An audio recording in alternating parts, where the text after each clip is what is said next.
Hello and welcome to the 2024 Woodward Dream Cruise. And if you're wondering why it's a little bit shorter than my previous Dream Cruise videos over the years, it rained in the afternoon, so a lot of people just didn't show up. Which is a shame, not gonna lie, but at the end of the day we still have quality over quantity, and there was plenty of quality from very unusual places. We're gonna start out with the Crazy Swedes, in fact, with Polestar. The Polestar 1, their crazy hybrid sports car, their first production car. Not so sure about the gold, but it's cool nonetheless. I quite like the design of it, in fact, the Polestar 1. On the weirder side, we have a, a Renault 13 / Dacia 1300. Yeah, there were actually two of these Renault 12s in the event. Never seen one in my life, and I've seen two in one show. They may not be American muscle, but they certainly are quirky, and I always quite like that. Now, we have a few quirky vehicles from the Germans, including the, the very purple BMW Isetta, and a Rally Raid style 535i. The BMW 3 Series is not your first choice for rallying, or mud bogging, or whatever they did with this vehicle, but I'm glad they did do that. Same thing with the Audi RS6 Avant. I quite like the trailer. Completely useless and impractical compared to a normal trailer or SUV, but I like that they did that. And on the other end of the spectrum, we have the hardcore race vehicles. No custom shenanigans. This is just a 944 Turbo Cup car from the era. Really nice to see. I like seeing different race cars, and a 944 Cup is definitely different. I haven't seen one of those either ever or in a very long time. I've been at Concourse one year. But this, the Go-Go Mobile 250 TS, is a masterpiece. I'm glad it came back. I haven't seen it in a long time. And that's what I like about Woodward. Because it's not just American cars. There's weird things, too, from every country. I mean, it's not very often you see a K fire truck thing parked next to a first-generation RX-7. It's just really nice to see them.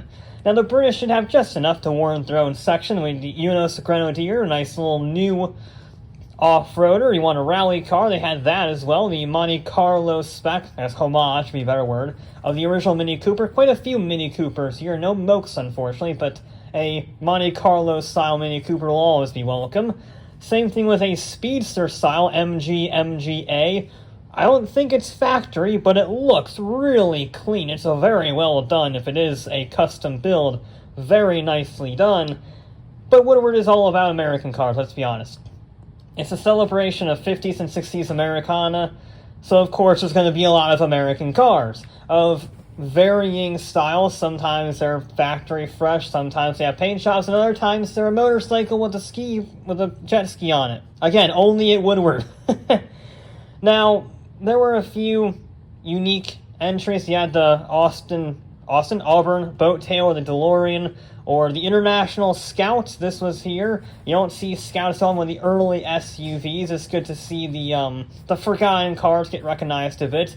AMC, near and dear to our hearts, with the Machine. One of the coolest names ever in automotive history. The Machine.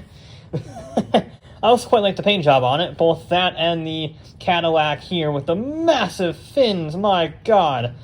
And then you got your usual muscle cars of, again, stock or heavily modified dragster guys, which are only road legal on this day because the government gets revenue from it. Yeah, these vehicles really stretch the boundaries of road legality and noise limits, we'll put it that way. Now, there were some unique ones, like the Dodge Lula Express here, the fastest vehicle in America at the time, using a loophole in the engine regulations. The Bluesmobile, yeah, that's the name. The Bluesmobile had two versions here, both the speaker and the non-speaker on the roof version. Ford, unsurprisingly, had a great attendance here, probably the best in show, if I'm honest. I mean, there was even an old fire truck, which is just, again, so lovely to see. The cars you don't see at any other car show, just cruising down the road. And, yeah, I love the hot rods. I think they look really clean. But that fire truck just speaks to me in such a cool, weird way. It's lovely. I also quite liked some of the off-road spec versions, so obviously the pickup truck isn't off-road, but this Crown Vic definitely is, with the raised suspension and the rally tires.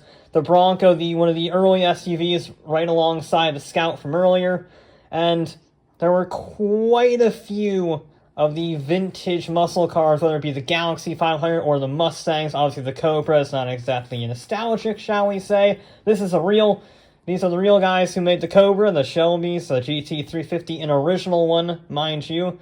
So very, very rare. A less rare and less remembered GT500 from 1969, just before Shelby and Ford ended their partnership, which dated all the way back to the Cobra. This is the 427 Superformance version, because it's not the original, because those are $1 million, and they ain't driving those on the public roads. Now, we can talk about these custom spec cars all we want, but at the end of the day, Ford ended up showing up everyone by bringing the F-150 Super Truck, their crazy Pikes Peak all-electric winner. This thing is insane. It's really a pickup truck in spirit. It's like a stock car. I mean, look at the rear end. There's no end. It's exposed internals, the massive rear wing, an even bigger diffuser, just for the thin altitude at Pikes Peak. Really nice to see. A surprise as well. I did not know this was going to be here. But the Lightning Super Truck may be an EV at the greatest celebration of Americana. And yet, I think it might just be the best in show. So yeah, it's not the best show, I'll concede. It's not the biggest in terms of attendance.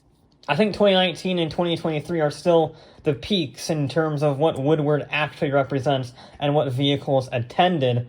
But this was by no means bad, as evidenced by having pictures and videos of everything from all-electric super trucks that raced up Pikes Peak, to wireframe minis, to go-go mobiles from post-World War II Germany.